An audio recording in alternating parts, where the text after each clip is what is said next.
En 2023, vous ne pourrez pas voir le nouveau film de David Fincher au cinéma et Scorsese a eu besoin de Apple pour faire un film avec Leonardo DiCaprio. Est-ce que ça vous semble normal ou est-ce que vous trouvez ça un peu bizarre, voire énervant ?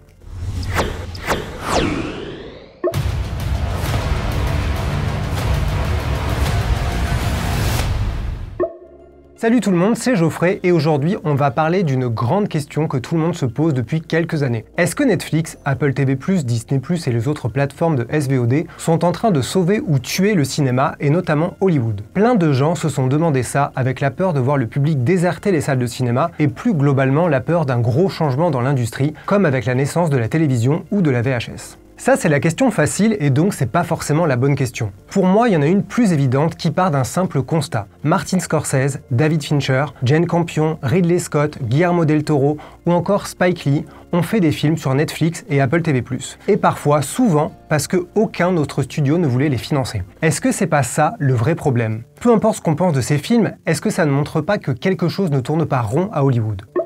Vous le savez, on vous propose à peu près 2 vidéos par semaine sur notre chaîne YouTube et on ne se contente pas de traiter l'actualité cinéma. Récemment, vous avez été nombreux à regarder nos vidéos sur l'enfer des effets spéciaux à Hollywood, nos décryptages sur les box-office, notamment l'énorme bid d'Indiana Jones 5, ou bien sûr nos fameux doigts dans le culte, comme la version gore perdue d'Event Horizon, ou le chef-d'œuvre Contact, sans lequel Interstellar n'existerait tout simplement pas. Et bien tout ça pour vous dire que ces vidéos nous prennent forcément beaucoup de temps, qu'on aimerait en faire plus et que pour ça, on a besoin de votre aide. C'est entre autres pour cette raison qu'on a lancé une campagne Ulule dont tous les détails sont visibles dans le lien en description de cette vidéo. En nous aidant, vous nous permettrez de continuer à produire des vidéos décryptage, plus fouillées et à explorer un peu plus les coulisses des films, de leur production, voire de faire plus d'interviews de réalisateurs, d'acteurs, d'actrices, etc. de gens qui travaillent dans l'industrie du cinéma tout simplement. Quelle que soit votre contribution à notre Ulule, en tout cas, on vous dit un immense merci.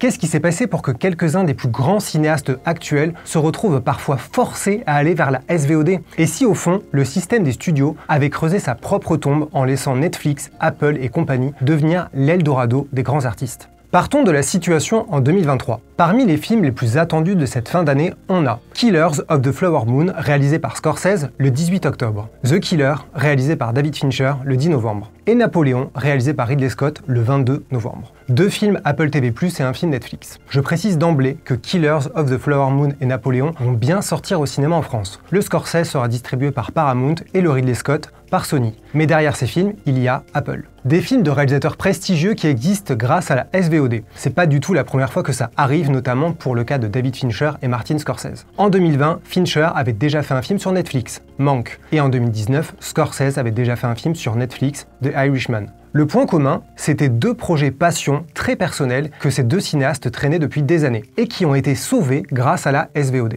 Mank, c'est à l'origine un scénario écrit par le père de David Fincher, décédé en 2003. Il avait envie de le réaliser dès la fin des années 90 après The Game, et c'était bien parti, mais le studio a finalement abandonné parce qu'ils avaient peur d'un film en noir et blanc. Et en 2019, après 2 saisons de la série Mindhunter, Netflix a demandé à Fincher s'il avait un projet de film dans un tiroir. Il a reparlé de Mank, et Netflix a apparemment signé sans hésiter pour un film en noir et blanc avec un budget de 25 millions de dollars. Pour The Irishman, Scorsese et De Niro essayaient de faire ce film depuis au moins 2007. En 2016, tout était lancé, mais finalement, tout s'est écroulé, le financement s'est écroulé. En 2019, Netflix a racheté The Irishman pour plus de 100 millions de dollars, et avec un budget de 125 millions qui aurait en fait explosé jusqu'à 200 millions de dollars. Alors pourquoi Scorsese, qui vante si souvent les mérites des salles de cinéma, fait-il ses films chez Netflix et Apple TV maintenant? Il explique très simplement la situation. Alors oui, c'est important l'expérience des salles de cinéma avec un public, mais le problème c'est que pour faire un film, il faut de l'argent.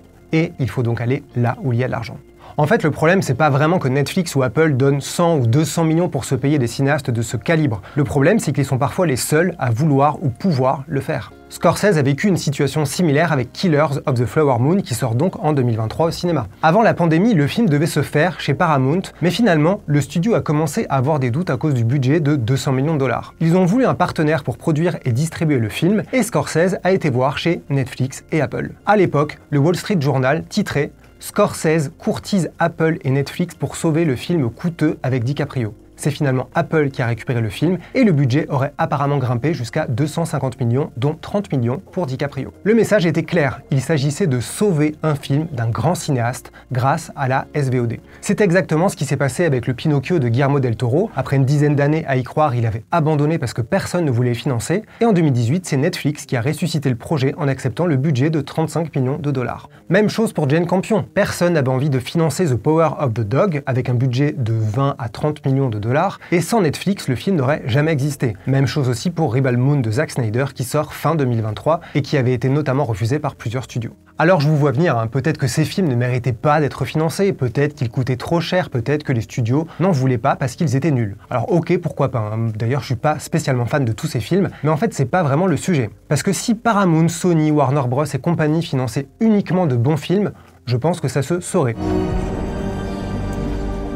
Et d'ailleurs, c'est quoi un bon film? On sera jamais d'accord là-dessus. Mais on sera a priori d'accord sur une chose. Chaque année, on voit plein de films sortir au cinéma et on pourrait longuement débattre sur ceux qui le méritent ou ceux qui coûtent trop cher. Mais ça semble un peu aberrant que Scorsese, par exemple, ne puisse pas trouver de financement auprès des studios. D'ailleurs, son prochain film, avec encore une fois DiCaprio, se fera chez Apple, pour info. Et David Fincher, lui, de son côté, a carrément signé en 2020 un contrat d'exclusivité de 4 ans avec Netflix. Alors comment est-ce qu'on peut expliquer tout ça? Est-ce que ça veut dire qu'il faut simplifier les choses avec les méchants studios d'un côté et la gentille SVOD de l'autre? Évidemment que non. Ce sont les deux facettes de la même pièce et tout ça s'écrit quasiment en direct sous nos yeux, avec des changements de stratégie très clairs ces derniers temps. D'ici 5 ou 10 ans, ce sera certainement plus simple de comprendre ce qui s'est vraiment passé et ce que ça a réellement changé. Mais en attendant, on peut essayer de trouver quelques explications à ces bouleversements. Alors qu'est-ce qui s'est vraiment passé? Première explication, déjà tout simplement, depuis une petite dizaine d'années, la SVOD a explosé et ça a changé le paysage audiovisuel. D'abord avec Netflix qui a commencé à s'imposer très sérieusement vers 2013, puis avec Amazon Prime, Apple TV+, Disney+, HBO Max qui s'appelle maintenant Max tout court, et bien d'autres. Tout ça s'est fait dans une espèce de chaos qui n'a même pas été caché par les entreprises qui ont dépensé des milliards en 4e vitesse et la pandémie n'a pas aidé. Il y a eu une vraie bataille pour occuper le terrain et il y a encore une vraie bataille pour occuper le terrain face à une concurrence de plus en plus énorme. Et comment est-ce qu'on fait ça? Tout simplement en dépensant beaucoup d'argent. J'ai dépensé sans compter. Et donc peut-être en misant sur des projets que les studios refusent. Le budget de Disney+ et Apple TV+, ce serait en gros entre 6 et 8 milliards. Et si vous trouvez que c'est une somme énorme, prenez une grande inspiration. Le budget Netflix pour produire des contenus, comme on dit aujourd'hui, a quasiment été multiplié par 10 entre 2012 et 2022 pour atteindre plus de 17 milliards. Même chose chez Amazon. En 2022, ils auraient dépensé quasiment 17 milliards contre 13 milliards en 2021. Et en même temps, c'est pas étonnant, puisque la première saison de la série Les Anneaux de Pouvoir, tirée du Seigneur des Anneaux, aurait coûté plus de 400 millions, donc autant que Avatar 2, bordel. Quand on rentre sur la piste. Voilà le genre de dépenses qu'on a dans le monde de la SVOD. Et quel est le budget des studios pour produire des films classiques destinés aux salles de cinéma? Alors difficile de trouver les vrais chiffres, mais apparemment pour Disney et Warner, ce serait seulement une partie d'un budget global de 9 milliards en 2023, contre 17 milliards donc pour Amazon et Netflix. Netflix dépensera encore 17 milliards en 2024, selon le co-PDG de la boîte, Ted Sarandos, qui parlait d'un budget adapté à leur objectif. Et leur objectif, c'est avoir un plus grand impact que tous leurs concurrents pour chaque milliard dépensé. C'est comme ça qu'il l'explique. Alors comme je disais, c'est vraiment une bataille pour occuper le terrain et attirer l'attention. Quand Netflix lâche 200 millions pour un Scorsese, c'est pas forcément pour l'amour de l'art, c'est aussi, voire surtout, pour s'imposer sur le marché, pour gagner en prestige, pour se positionner dans l'industrie et aussi probablement pour faire chier les autres. Mais qu'on soit clair, c'est exactement ce que font tous les studios classiques. Mais la différence, c'est que Netflix et Amazon ont apparemment beaucoup plus d'argent. Et comme il faut remplir les catalogues pour justifier l'abonnement et satisfaire les gens avec un maximum de propositions, ça fait qu'il y a plein de films et de séries qui sont produits. Et là-dedans, il y a parfois du Scorsese et du Fincher. Autre possible explication, c'est peut-être plus simple de dépenser autant quand il n'y a pas la pression du box-office. Pour les studios classiques, la sortie d'un film est un moment assez tendu, c'est déterminant puisque c'est là que se joue quasiment en direct toute la carrière du film. En 2 jours, en gros, ça peut être plié, sauf certaines exceptions. D'ailleurs, j'ai fait une vidéo absolument fantastique où j'explique tout ça. Le box-office est surveillé de près et commenté par tout le monde et notamment les médias comme nous, et très vite, on va parler de déception, de flop ou de désastre, parce que toutes les données sont disponibles et relativement simples à déchiffrer. Et tout ça, ça peut faire très mal et ça peut être très compliqué à gérer pour les studios. La réputation d'un film peut être détruite en quelques jours à la lumière du box-office. Mais dans la SVOD, c'est beaucoup moins simple. Netflix partage certes de plus en plus d'informations et calculent en divisant le nombre d'heures visionnées par la durée du film ou de la série pour sortir un classement hebdomadaire. Mais on a aussi beaucoup d'annonces officielles qui parlent de records plus ou moins précis selon les plateformes, sans donner de véritables détails. Et de toute façon, la SVOD c'est un secteur assez jeune, donc on n'a pas autant de comparatifs et d'expérience qu'avec le box-office. Ça fait donc une sacrée différence. En gros, si je devais caricaturer, je dirais qu'un film qui se plante pour son démarrage sur Netflix ou Disney+, c'est moins grave qu'un film qui se plante au cinéma. Moins de détails, moins de couverture médiatique, moins de problèmes. Et est-ce que ça permet aux plateformes d'avoir moins peur et donc de financer plus facilement des films qui faisaient justement peur aux studios classiques? Peut-être. Et tout ça, c'est un peu ironique. Alors qu'on entend parler depuis des années d'une guerre entre le cinéma et le streaming, la frontière entre les deux va peut-être devenir de plus en plus floue, puisque les géants de la SVOD veulent aussi investir les salles de cinéma. On en a encore la preuve, comme je le disais, en 2023, avec Napoléon et Killers of the Flower Moon, qui sortiront au cinéma, malgré la présence d'Apple au générique. Et aux États-Unis, ils resteront exclusivement en salle pendant au moins 45 jours apparemment, avant d'arriver sur Apple TV+.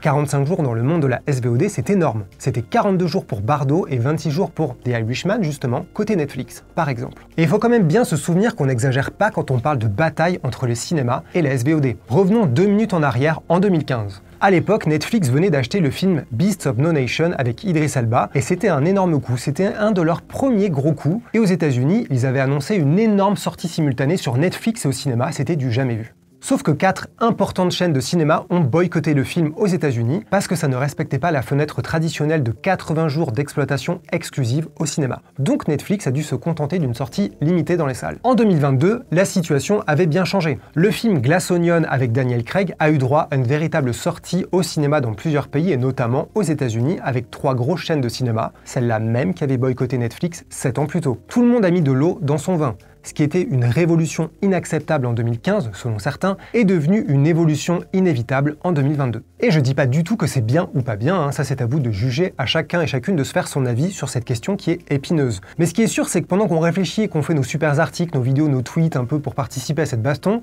les choses avancent. En 2019, Netflix a mis la main sur une salle de cinéma mythique à New York et en 2020 sur une autre salle de cinéma à Los Angeles. Une manière de gérer eux-mêmes leurs avant-premières et événements prestigieux et de courir après les Oscars qui exige que le film ait été exploité un minimum au cinéma. Et d'ailleurs, c'est assez drôle, puisque les Oscars ont déjà adapté et durci les règles pour s'adapter à la situation. En 2023, Amazon et Apple ont réaffirmé leur désir de se faire une place au cinéma, eux aussi. Ils auraient prévu un budget de 1 milliard par an pour produire des films destinés aux salles de cinéma. Apple veut vraiment s'imposer au cinéma avec des films qui sortent sur des milliers d'écrans pendant plusieurs semaines, comme les films normaux. D'ailleurs, on a pu observer ça en direct avec Killers of the Flower Moon, encore une fois. Au départ, le film de Scorsese devait avoir droit à une sortie limitée aux États-Unis, donc sur un petit nombre d'écrans pour commencer. Et finalement, Apple, en partenariat avec le studio Paramount, a décidé d'en faire une énorme sortie dès le départ, donc sur un max d'écran dès la sortie. Et on parle bien d'une énorme sortie, peut-être même un record pour Scorsese, ce qui voudrait dire que la plus grosse sortie cinéma de toute la carrière de Martin Scorsese serait grâce à Apple et la SVOD. Donc si je résume dans cette fameuse bataille entre le cinéma et le streaming, d'un côté on a des studios de cinéma qui se sont lancés dans la guerre du streaming en créant leur plateforme de SVOD comme Disney avec Disney+, pour se battre avec Netflix qui était censé à l'époque menacer le cinéma. Mais en faisant ça, ils ont un peu, eux aussi, abîmé l'expérience de la salle de cinéma. Disney le reconnaît quasiment officiellement par rapport au Pixar sorti directement sur Disney+.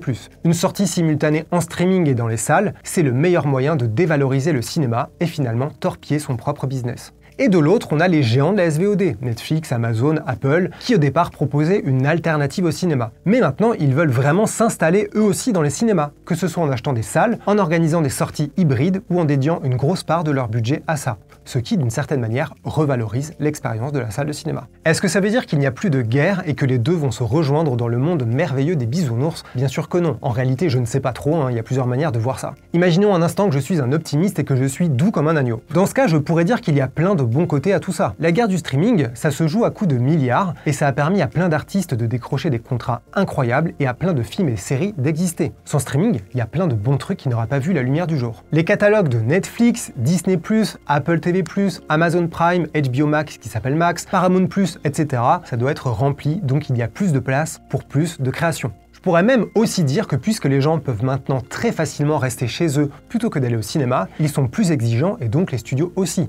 Faut motiver les gens à aller au cinéma, sortir de chez eux, payer une place de cinéma. Donc il faut leur proposer des films dignes de ce nom. Donc peut-être que ça tire la production vers le haut. Imaginons maintenant que je suis un pessimiste et que je vois toujours le négatif dans la vie. Là, je pourrais dire qu'à cause de cette guerre du streaming, il y a trop de films et trop de séries, ou plutôt trop de contenu, puisque c'est comme ça qu'on les appelle maintenant. Donc au lieu de donner plus de choix, ça amène à une forme de saturation, ça incite finalement à se retrancher dans ses habitudes tellement il y a d'options. Ce qui donne cette impression qu'il n'y a rien à regarder, que tout se ressemble, et qu'au fond, Netflix est devenu un peu l'équivalent de la télé. Moi, quand j'étais gamin, mes parents regardaient un peu automatiquement la 12e rediffusion de Notre Belle Famille et La Petite Maison dans la Prairie, et franchement, je trouvais ça bizarre. Alors désolé maman, je sais que tu me regardes et je t'en veux pas du tout. Mais aujourd'hui, on a parfois l'impression qu'on regarde Netflix, comme si c'était un programme à lui seul. On consomme ce qu'il y a sur la page d'accueil, ce qui nous est proposé par l'algorithme, et finalement, peut-être qu'on effleure seulement la surface du catalogue en regardant tous les mêmes choses. Autre possible problème là-dedans, peut-être que dans la course à la visibilité, les géants de la SVOD ont craqué leur slip et validé des projets qui n'avaient aucun sens, avec un seul but, remplir le catalogue et se payer de gros noms. Je pense notamment au contrat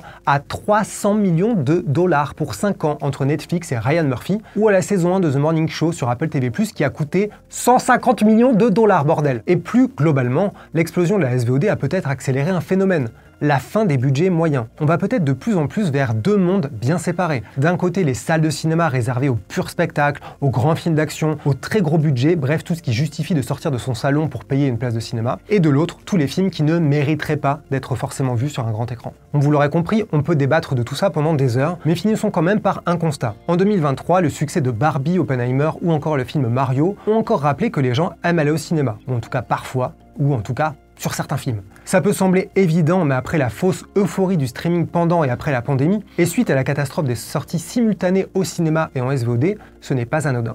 Les studios ont bien compris qu'ils se tiraient une double balle dans le pied s'ils traitaient la sortie cinéma et la sortie en SVOD sur un même plan. Le public allait déserter les salles de cinéma sans pour autant s'abonner durablement aux plateformes, qui sont d'ailleurs encore des trous financiers vu les investissements absolument hallucinants, et en même temps, les artistes allaient peut-être s'énerver et se barrer si leur film était privé de cinéma, et oui, on pense à toi, Christopher Nolan, qui a claqué la porte du studio Warner en voyant leur stratégie sur HBO Max. D'ailleurs, on peut noter que depuis un moment, la SVOD est devenue une sorte de joker pour essayer de sauver les meubles quand un film se plante au box-office. Est-ce que vous avez vu Le Dernier Voyage du Déméter? Parce que si c'est le cas, bravo, puisque le film s'est planté en salle début août. Résultat, il a été balancé en VOD 3 semaines après. Idem pour Expendables 4. En gros, quand un film cartonne au cinéma, la fenêtre d'exploitation en salle peut être rallongée jusqu'à 60 ou 90 jours, mais quand un film se vautre au box-office, ça peut être réduit à 30 jours ou moins. C'est là qu'on se dit que le cinéma et le streaming ne sont pas vraiment en guerre. Ils vivent, ou en tout cas essayent de vivre en symbiose. Si l'un des deux s'écroule, ça fera très mal à tout le monde, et la solution serait donc de s'allier ou au moins de ménager ses coûts pour trouver un équilibre global. À voir dans quelques années à quoi ressemblera l'industrie et comment vont évoluer les comportements du public face à une offre de plus en plus énorme et dispersée, surtout dans un monde où on se ruine déjà pour acheter des coquillettes, sa carte de métro ou son plein d'essence.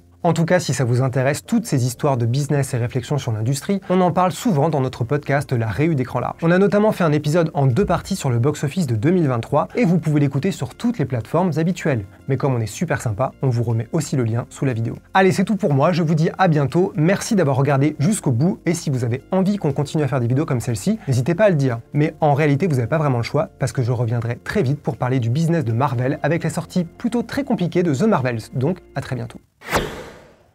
Stop!